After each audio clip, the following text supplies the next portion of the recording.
Number കാണുന്ന മാതിരി തന്നെ ഒരു നമ്പർ 124 ആണ്. അപ്പോൾ നമുക്ക് അതിൻ്റെ ഡീറ്റെയിൽസും മറ്റ് റിസ്റ്റോറേഷൻ ജേണിയും അതിൻ്റെ ഓണറായ ആഷിഖിനോട് ചോദിച്ച് മനസ്സിലാക്കാം. അപ്പം ആഷിഖ്, പ്ലീസ് കം.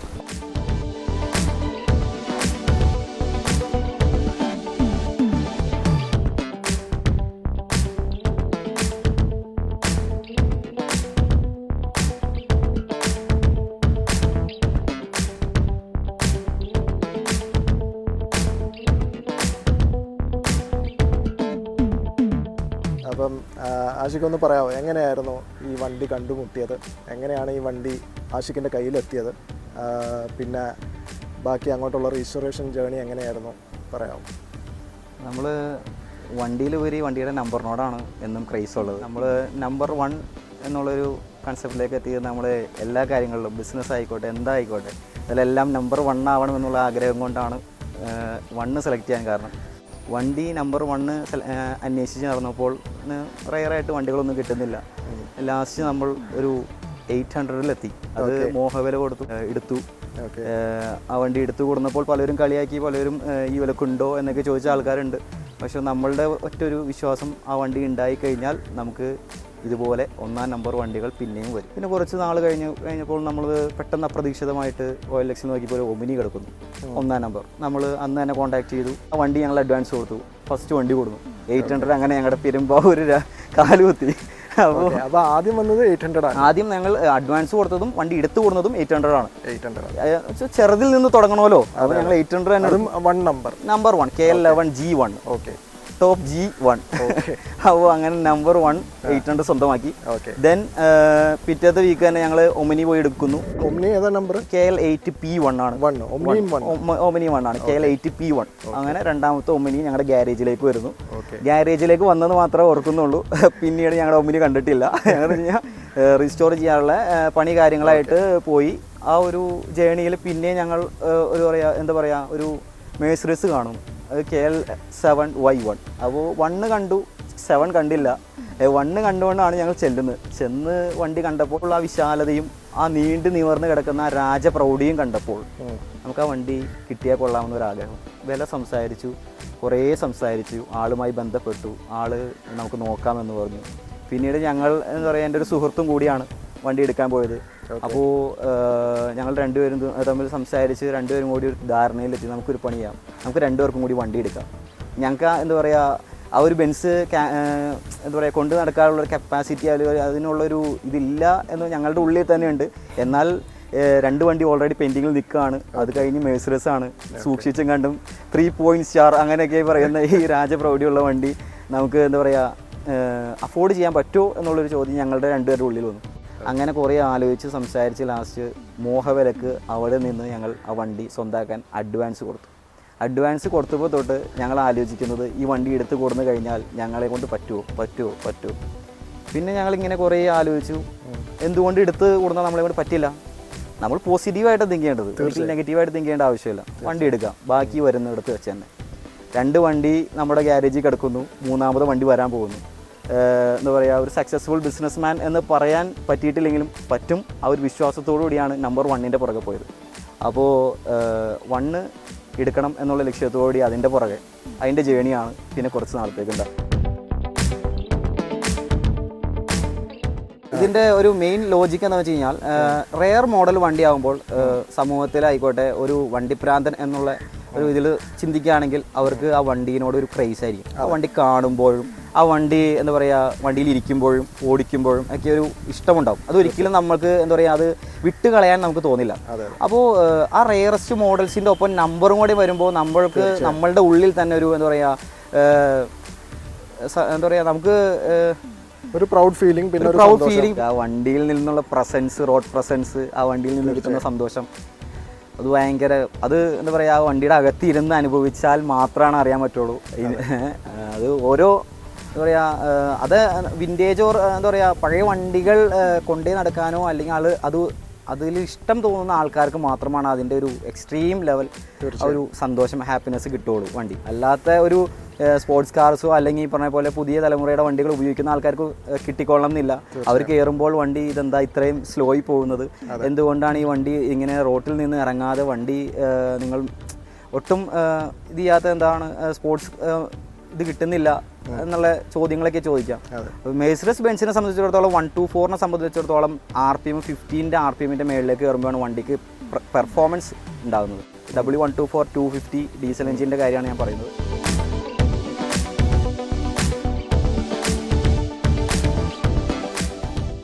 ഒരു സ്ഥലത്തേക്ക് കയറി ചെല്ലുമ്പോൾ, ഒരു ഫംഗ്ഷൻ ആയിക്കോട്ടെ മീറ്റിംഗ് ആയിക്കോട്ടെ എവിടെയായാലും നമ്മൾ നമ്മുടെ വണ്ടിയും കൊണ്ട് കയറി ചെന്ന് കഴിഞ്ഞാൽ അത് ആരാണ്, ആരുടെ വണ്ടിയാണ്, കുഴപ്പമില്ല, വണ്ടി വെൽ മെയിൻറ്റൈൻഡ് ആണ്, വണ്ടി കണ്ട ഒരു പ്രൗഢിയുണ്ട്, അതിലുപരി നിങ്ങളുടെ വണ്ടിയുടെ നമ്പർ സൂപ്പർ എന്ന് പറഞ്ഞ് ഞങ്ങളോട് എല്ലാം നമ്മളെ എന്താ പറയുക, മലയാളി എന്നല്ല, നമ്മുടെ സ്വാഭാവികമായിട്ട് മനുഷ്യൻ്റെ ഉള്ളിലുള്ളതാണ് ഒരു അസൂയ, എനിക്കും ഉള്ളതാണ്.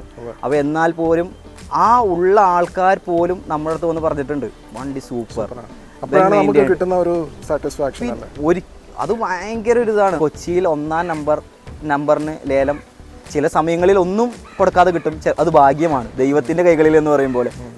ചിലപ്പോൾ ലക്ഷങ്ങൾ, ലേറ്റസ്റ്റ് 8 ലക്ഷം 10 ലക്ഷമൊക്കെ കൊടുത്ത് നമ്പർ വാങ്ങുന്ന ആൾക്കാരെ നമുക്ക് അറിയാം. അത് double digit number, single digit number അവർ എത്ര വില കൊടുത്താലും കിട്ടാത്തതാണ്. പല പ്രമുഖരും ഈ വണ്ടി ഉപയോഗിച്ചിരുന്നു എന്ന് പറയപ്പെടുന്നു. കെ കരുണാകരൻ്റെ മകൾ അങ്ങനെ എന്തൊക്കെയോ പറയുന്നു. പക്ഷേ അത് നമുക്ക് ഇതുവരെ അതിനൊരു കറക്റ്റ് ആൻസർ കിട്ടിയിട്ടില്ല. ദെൻ ഞങ്ങൾ ഹിസ്റ്ററി എടുത്തപ്പോൾ എന്തായാലും തിരുവനന്തപുരം ബേസ് ചെയ്തൊരു ബിസിനസ് മാനാണ് വണ്ടിയുടെ ഫസ്റ്റ് ഓണർ എന്നറിയപ്പെട്ടു. അപ്പോൾ ഈ വണ്ടി എടുക്കാൻ ചെന്ന ആളും നമ്മുടെ അടുത്ത് സംസാരിച്ചപ്പോൾ പറഞ്ഞാണ്, നിങ്ങൾ എന്ത് കണ്ടിട്ടാണ് വണ്ടി എടുക്കാൻ വന്നതെന്ന് എനിക്കറിയില്ല, ഈ വണ്ടിയുടെ വാല്യൂ ഈ വണ്ടിയുടെ നമ്പറാണ്. നിങ്ങൾ 124 ആഗ്രഹിച്ച് വന്നതാണോ, വണ്ടി നമ്പർ ആഗ്രഹിച്ച് വന്നതാണോ എന്ന് അറിയില്ല. നമ്മൾ പറഞ്ഞു നമ്പർ ആഗ്രഹിച്ച് വന്നതല്ല. ഏത് നമ്മൾ ഇപ്പം വണ്ടി ആഗ്രഹിച്ച് വന്നതാണെന്നാണ് പറയാൻ പറ്റുള്ളൂ. വണ്ടി ആഗ്രഹിച്ച് വന്നതാണ്. പിന്നെ സംസാരിച്ച് അഡ്വാൻസ് കൊടുത്തതിന് ശേഷം ആളുടെ അടുത്ത് സംസാരിച്ചപ്പോൾ ആൾക്ക് മനസ്സിലായി ഞങ്ങൾ വണ്ടി നമ്പർ 1ൻ്റെ ക്രേസുള്ള ആൾക്കാരാണ്, 800 ഉണ്ട്, ഇതൊക്കെ ഉണ്ട് എന്ന് പറഞ്ഞു. അപ്പോൾ ആൾ പറഞ്ഞു എന്നാൽ ഈ വണ്ടി എനിക്ക്, ഈ വണ്ടിയുടെ സ്പെക്ക് എന്ന് വെച്ച് കഴിഞ്ഞാൽ ഒറിജിനൽ കേരള രജിസ്ട്രേഷനിൽ ആകെ 2 വണ്ടിയാണുള്ളത്. ഈ 2 വണ്ടിയിൽ ഒരു വണ്ടിയാണ് ഇത്. റീസെൻ്റായിട്ട് നമ്മൾ കുറച്ച് നാൾ മുമ്പ് പിന്നെ ഇതിനെക്കുറിച്ച് ഒന്നും കൂടെ നമ്മൾ എന്താ പറയുക പഠിച്ചു. നമ്മൾ ചെക്ക് ചെയ്ത ഡാറ്റാസ് വെച്ച് നോക്കുമ്പോൾ ആകെ 26 വണ്ടികളിൽ ഒരു വണ്ടിയാണ് മെഴ്സിഡസ് ഉള്ളൂ. ബാക്കിയെല്ലാം 800, അംബാസഡർ, എസ്റ്റീം, ടാറ്റ സീറോ അങ്ങനത്തെ വണ്ടികളാണ്. ഏറ്റവും കൂടുതൽ 800 ആണുള്ളത് ഞാൻ കണ്ടതിൽ വെച്ച്. അതിൽ KL7 ഉള്ള 6 വണ്ടിയിൽ ഒരു വാലിഡ് ആയിട്ടുള്ള മെഴ്സിഡസ് അല്ലെങ്കിൽ ഒരു വണ്ടി 6-ൽ 1 KL7 സിംഗിൾ ഡിജിറ്റിൽ എന്ന് പറയാം. ഒരിക്കലും നമ്മൾ ഈ വണ്ടി കൊടുക്കുന്നതിനെ കുറിച്ച് ചിന്തിക്കില്ല. നമ്മുടെ ഗ്യാരേജിൽ, നമ്മുടെ കാർ പോർച്ചിൽ ചുമ്മാ കിടന്നോട്ടെ. നമുക്ക് പുതിയ വണ്ടി വരുമ്പോൾ നമ്മുടെ പഴയ വണ്ടിയാണ് അല്ലെങ്കിൽ നമ്മുടെ എന്താ പറയുക ലൈഫ് ജേണിയിൽ ഉണ്ടായിരുന്ന ഒരു ജം ആണ് എന്ന് പറയാൻ അവിടെ കിടന്നോട്ടെ എന്ന് പറയുന്ന ഒരു സ്റ്റേജിലേക്ക് മാറ്റിയെടുക്കും അവർ. അപ്പോൾ നമുക്ക് ചിലപ്പോൾ തിരിച്ച് എത്ര ഉയരങ്ങളിലേക്ക് എത്തിയാലും ആ വണ്ടി തിരിച്ച് ചോദിച്ചാൽ കിട്ടിക്കൊള്ളണമെന്നില്ല. നമുക്ക് എത്ര വില കൊടുക്കാമെന്ന് പറഞ്ഞാലും ചിലപ്പോൾ തിരിച്ച് കിട്ടില്ല. അപ്പോൾ അതുകൊണ്ട് ഞങ്ങളിങ്ങനെ മാക്സിമം ഇത് മെയിൻറ്റെയിൻ ചെയ്ത് ഇങ്ങനെ കൊണ്ടുപോവുകയാണ് ഇപ്പോൾ നിലവിൽ.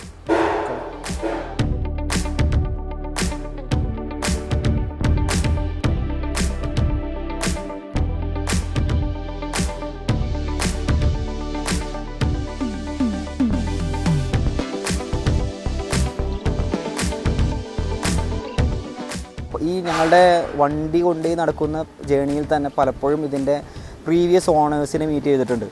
അത് റീസെൻ്റായിട്ട് ഞങ്ങൾ കൊച്ചിയിൽ വെച്ച് ഫോർട്ട് കൊച്ചി പോകുന്ന വഴിക്ക് റീസെൻ്റായിട്ട് ഒരു കാർ ഞങ്ങളെ എന്താ പറയുക ഫോളോ ചെയ്യുന്നു. അപ്പോൾ ഞങ്ങൾ ജസ്റ്റ് സൈഡാക്കുന്നു. ആൾ നല്ല പ്രായമുണ്ട്, ഒരു 75-80 ഏജ് ഉണ്ടെന്ന് എനിക്ക് തോന്നുന്നു. ആൾ ഞങ്ങളുടെ അടുത്ത് കണ്ട് വണ്ടി കൊള്ളാം എന്ന് പറഞ്ഞു. അപ്പോൾ ഞങ്ങൾ വണ്ടിയുടെ ഏതൊരു ആരാധന, അല്ലെങ്കിൽ ഒരു വണ്ടി പ്രാന്തൻ എന്നുള്ള രീതിക്ക് എടുത്തു. ആൾ പറഞ്ഞു, ആൾ ഞങ്ങളുടെ അടുത്ത് ചോദിച്ചപ്പോഴാണ് ഞങ്ങൾക്ക് മനസ്സിലായത് അകത്തെടുക്കുന്ന ജർമ്മൻ ഇമ്പോർട്ടർ ലെതർ തന്നെയല്ലേ എന്ന് ചോദിച്ചു. ആ ചോദ്യം കേട്ടപ്പോൾ ഞങ്ങൾക്ക് മനസ്സിലായി ഇത് എന്തോ ഈ വണ്ടിയുമായി ബന്ധപ്പെട്ട ഒരാളാണ് എന്ന് മനസ്സിലായി. ജോസഫ് അങ്ങനെ എന്തോ ആണ് പേര്, ഞാൻ കറക്റ്റായിട്ട് ഓർക്കുന്നില്ല. ഞാൻ അത് മൈൻഡിൽ വെച്ചിരുന്നതാണ്. ഞാൻ കുറച്ച് ആളെക്കുറിച്ചൊന്ന് പഠിച്ചിരുന്നു. കാരണം വെച്ചാൽ ഈ ആൾ ഉപയോഗിച്ചിരുന്നു എന്ന് പറയുമ്പോൾ നമുക്ക് പ്രീവിയസ് വണ്ടിയുടെ ഫോട്ടോസ് കിട്ടുമെന്ന് അറിയാൻ വേണ്ടി ഒന്ന് പഠിച്ചിരുന്നു ആളെക്കുറിച്ച്. അപ്പോൾ ആ ചോദ്യം ഒന്നുകൂടെ റിപ്പീറ്റ് ചെയ്ത് എനിക്കൊന്നും ഇതൊക്കെ ഭയങ്കര ഇൻട്രസ്റ്റിംഗ് മൊമെന്റ്സ് ആണല്ലോ. അപ്പോൾ ആ ചോദ്യം ഒന്നുകൂടെ പറഞ്ഞാൽ ഞാൻ ഈ ആള് നമ്മൾ ഫോളോ ചെയ്യുന്നു. ആള് കാറിൽ തന്നെയാണ് ഇരുന്നത്. എന്നാൽ പോലും ആള് നമ്മളോട് ആളുടെ മുഖം കണ്ടറിയാം ആ വണ്ടി അത്രയും സ്നേഹിച്ചിരുന്ന ഒരാളാണ്. ആള് ഗ്ലാസ് കാത്തി നമ്മളോട് ചോദിക്കുകയാണ് വണ്ടി ആരുടെയാന്ന് ചോദിച്ചു. അപ്പോൾ എൻ്റെ ആണ്. എളിമയോടുകൂടി നമ്മുടെ ആണ് എന്ന് പറഞ്ഞു. കാരണം വെച്ചാൽ അത്രയും പ്രായ ആൾ ചോദിക്കുമ്പോൾ ആൾ പ്രതീക്ഷിക്കുന്നത് ചിലപ്പോൾ ഏതിലൊരു എന്താ പറയുക കുറച്ചും കൂടി ഏജ്ഡ് ആയിട്ടുള്ള ഒരു വ്യക്തിയുടെ ആയിരിക്കും. ഇത്രയും വെൽ മെയിൻറ്റൈൻഡ് ആയിട്ട് കൊണ്ടുപോയി നടക്കുന്നു. അപ്പോൾ ഞാൻ പറഞ്ഞു, എളിമയോടുകൂടി ഞാൻ പറഞ്ഞു നമ്മുടെ ആണ് എന്ന് പറഞ്ഞു. എവിടെ നിന്ന് എടുത്തതെന്ന് ചോദിച്ചു. റീസെൻ്റായിട്ട് കോട്ടയത്തു നിന്നാണ് എടുത്തത് എന്ന് പറഞ്ഞു. അപ്പോൾ ആൾ പറഞ്ഞു ജർമ്മൻ ഇമ്പോർട്ടഡ് ലെതർ തന്നെയല്ലേ അകത്ത് കിടക്കുന്നത് എന്ന് ചോദിച്ചു. അപ്പോൾ സീറ്റ് കവേഴ്സ് ഞാൻ ജർമ്മനിയിൽ നിന്ന് ഇമ്പോർട്ട് ചെയ്തതാണെന്ന് പറഞ്ഞു. അപ്പോൾ ഞാൻ പറഞ്ഞു ജർമ്മനിയിൽ നിന്നൊന്ന് ചോദിച്ചു. അപ്പോൾ ഇയാൾ പറഞ്ഞു അതെ ഞാൻ ഉപയോഗിച്ചിരുന്ന വണ്ടിയാണിത്, സെക്കൻഡ് ഓണറോ തേർഡ് ഓണറോ അങ്ങനെ. സെക്കൻഡ് ഓണർ ഇപ്പോൾ ഞാൻ 5th ഓണറാണ് വണ്ടിയുടെ. അപ്പോൾ എനിക്ക് തോന്നുന്നു തേർഡ് ഓണറോ സെക്കൻഡ് ഓണറാണ് ആൾ. അപ്പോൾ ഈ 5 പേരുടെ ഹിസ്റ്ററി എടുത്താൽ എല്ലാവരും ഒരു 3-4 കൊല്ലം അല്ലെങ്കിൽ 5 കൊല്ലം മാക്സിമം യൂസ് ചെയ്ത് കൊടുത്തേണ്ട ആൾക്കാരാണ് എല്ലാവരും. നമ്മളിപ്പോൾ 2 കൊല്ലമായി 3 കൊല്ലം കണ്ടായി. അപ്പോൾ നമ്മൾ എത്രത്തോളം എന്തോരം നാൾ കൊണ്ടു നടക്കുന്ന അറിയില്ല. കൊടുക്കാതിരിക്കാൻ മാക്സിമം ട്രൈ ചെയ്യുന്നുണ്ട്. മാക്സിമം എന്താ പറയുക, ഇത് കൊടുക്കാതെ നശിച്ചു പോയാലും എൻ്റെ ഒപ്പം വീട്ടിൽ കിടക്കണം എന്ന് ആഗ്രഹിക്കുന്ന ഒരു വ്യക്തിയാണ്. അപ്പോൾ ഈ വണ്ടി യൂസ് ചെയ്യുന്ന ആൾ നമ്മുടെ അടുത്ത് ജർമ്മൻ ഇമ്പോർട്ടഡ് ലെതർ അല്ലേ അകത്ത് കിടക്കണേന്ന് വെച്ചപ്പോൾ ഞാൻ ആളുടെ ഉള്ളിൽ ആ വണ്ടീനോടുള്ള ഇഷ്ടം എനിക്ക് മനസ്സിലായി. അപ്പോൾ ഞാൻ പറഞ്ഞു അതെ അത് തന്നെയാണ് കിടക്കുന്നത് എന്ന് പറഞ്ഞു. നിങ്ങൾ എടുത്തിട്ട് എന്തോരം നാളായി എന്ന് വെച്ചു. ഞാൻ പറഞ്ഞു റീസെൻ്റായിട്ട് ഒരു 6 മാസമൊക്കെ ആയിട്ടുണ്ടാവുള്ളൂ എടുത്തിട്ട്. ആണോ? Okay okay. കൊടുക്കുന്നുണ്ടോ എന്നുള്ളൊരു ചോദ്യം ആള് ചോദിക്കാതെ ചോദിച്ചു എന്നുള്ളതാണ്. ആൾ കാറിൽ ഇരുന്നു കൊണ്ട് തന്നെ വണ്ടി കൊടുക്കുന്നുണ്ടോ എന്നുള്ളൊരു ചോദ്യം ചോദിച്ചു. വെച്ചാൽ ആ ഒരു മനസ്സിലായി അത്. അപ്പോൾ ഇല്ല എന്ന് നമുക്ക് അങ്ങനെ കൊടുക്കാൻ താല്പര്യമില്ല, കൊടുക്കുന്നില്ല എന്ന് നമ്മൾ അങ്ങനെ പറഞ്ഞില്ല. കാരണം വെച്ച് കഴിഞ്ഞാൽ നമുക്ക് അങ്ങനെ പറയുമ്പോൾ ചിലപ്പോൾ ആൾ ഓർക്കൂലേ അതിന് അഹങ്കാരത്തോടു കൂടി പറഞ്ഞു എന്ന് തോന്നരുതല്ലോ. എനിക്ക് തോന്നുന്നു ആ ചോദിച്ച ചോദ്യം ചോദിക്കാതെ ചോദിച്ചു എന്ന് പറഞ്ഞില്ലേ. അതെ അതെ. അതുപോലെ പറഞ്ഞതും പറയാതെ പറഞ്ഞു കൊടുക്കുന്നില്ല. അത് എനിക്ക് തോന്നുന്നു ആ 2 പേരും വണ്ടി ഭ്രാന്തന്മാരല്ലെങ്കിൽ വണ്ടിയോട് അത്രയും വൈബുള്ള ഇഷ്ടമുള്ള ആൾക്കാരായതുകൊണ്ടാണ് ആ ചോദ്യം തന്നെ അങ്ങനെ വന്നത്. അല്ലെങ്കിൽ അങ്ങനെ ഒരു ഇൻഡയറക്റ്റ് ആയിട്ട് അത് നമുക്ക് റീഡ് ചെയ്യാൻ പറ്റത്തില്ല. ഡയറക്റ്റ് ആയിട്ട് ആൾക്കാർ ചോദിക്കത്തേ ഉള്ളൂ കൊടുക്കുന്നുണ്ടോ, അപ്പൊ മറ്റാളുടെ മുഖം മാറുന്നു. അങ്ങനെയാണ് യൂഷ്വലി. ശരിയാണ്. അങ്ങനെ ആള് ചോദിച്ചു കഴിഞ്ഞപ്പോൾ ഞാൻ മറുപടി ഇല്ല, ഞങ്ങൾ കൊടുക്കാൻ ഉദ്ദേശിച്ചിട്ടില്ല എന്നുള്ള രീതിക്ക് പറയാണ്. അപ്പോൾ ആൾ പറഞ്ഞു അയാളുടെ ഐഡന്റിറ്റിയോ ഒന്നും വെളിപ്പെടുത്തിയുള്ള പേരും ഇതും ജസ്റ്റ് ഫസ്റ്റ് തന്നെ പറഞ്ഞു. എന്നാൽ പോലും ആൾ പറഞ്ഞു ഇനി അങ്ങനെ എങ്ങാനും ചിന്തിച്ചാൽ നിങ്ങൾക്ക് വരാം, ഇതാണ് എൻ്റെ നാട് എന്ന് പറഞ്ഞ ആള് ഓക്കെ ബൈ എന്നാന്ന് പറഞ്ഞ ആള് പോയി.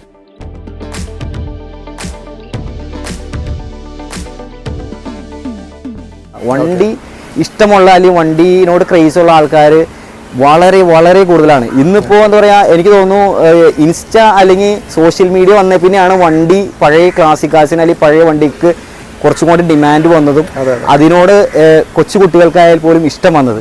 നേരത്തെ എനിക്ക് തോന്നുന്നു സൂപ്പർ കാഴ്സ് അല്ലെങ്കിൽ പ്രീമിയം കാഴ്സിനാണ് ഫാൻസ് ഉണ്ടായിരുന്നുള്ളൂ. അത് നമ്പർ 1 എന്നൊക്കെ പറയുമ്പോൾ ചിലപ്പോൾ ചിലവർ ഓർക്കും കാശുള്ള വീട്ടിലാണ് അവന് കുഴപ്പമില്ല, അവന് 15 ആ ഒരു അഫോർഡബിൾ ആണ് എന്ന് ചിലപ്പോൾ തോന്നും. നമ്പർ 1 ശരിക്കും ഞാൻ കൊണ്ടേ നടക്കുന്നുണ്ട്. പക്ഷെ ഞാനത് പലപ്പോഴും പലരുടെ മുമ്പിൽ അത് എന്താ പറയുക അങ്ങനെ കാണിക്കാറില്ല. 1ന്റെ പ്രൗഢി നമുക്ക് നമ്മുടെ ഉള്ളിൽ അല്ലെങ്കിൽ നമ്മളിൽ ഒതുങ്ങണം. അത് നമ്മളുടെ ജീവിതത്തിലാണ് വേണ്ടതെന്ന് വിശ്വസിക്കുന്ന ഒരാളാണ്. ആഷിക്കിനെ അറിയാം, ആഷിക്ക് നമ്പർ 1 ആണ്. പക്ഷെ നമ്മൾ പുറമെ പറയേണ്ട കാര്യം ഇല്ല അങ്ങനെയല്ല. ഞാൻ വെറുതെ തമാശക്ക് പറഞ്ഞാൽ അങ്ങനെ ആയിരിക്കണം എല്ലാവരുടെയും.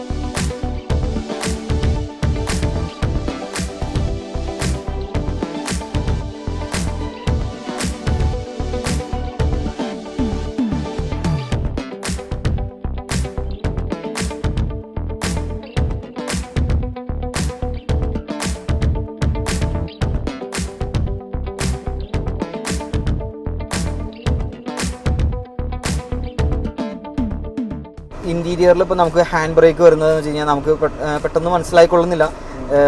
ലെഗിൽ തന്നെയാണ് ഇതാണ് ഹാൻഡ് ബ്രേക്ക് വരുന്നത്. അത് റിലീസ് ചെയ്യുന്ന ഇത് പെഡൽ വരുന്നത് റൈറ്റ് സൈഡിലെ കോർണറിലാണ് വരുന്നത്. ഇതാണ് ആ പെഡൽ. 1 2 3 നേരെ തിരിച്ചാണ് ഈ പെഡൽ വലിച്ചിട്ട് ഈ പെഡല് വലിച്ചിട്ട് ഇങ്ങനെ ഷിഫ്റ്റ് ചെയ്യാണ്. ഷിഫ്റ്റ് ചെയ്തിട്ട് വിടുമ്പോൾ ആണ് നോർമൽ 1 2 3യുടെ വരുന്നത്. അപ്പോൾ ആ ഷിഫ്റ്റിംഗ് ഒക്കെ പ്രതീക്ഷിച്ച് നമ്മൾ 1 2 4ലേക്ക് വരുമ്പോൾ നേരെ തിരിയും. ഇതിപ്പോൾ ഞങ്ങൾ എന്താ പറയുക ഈ പെഡൽ പ്രാവശ്യം ഒടിഞ്ഞു പോയി.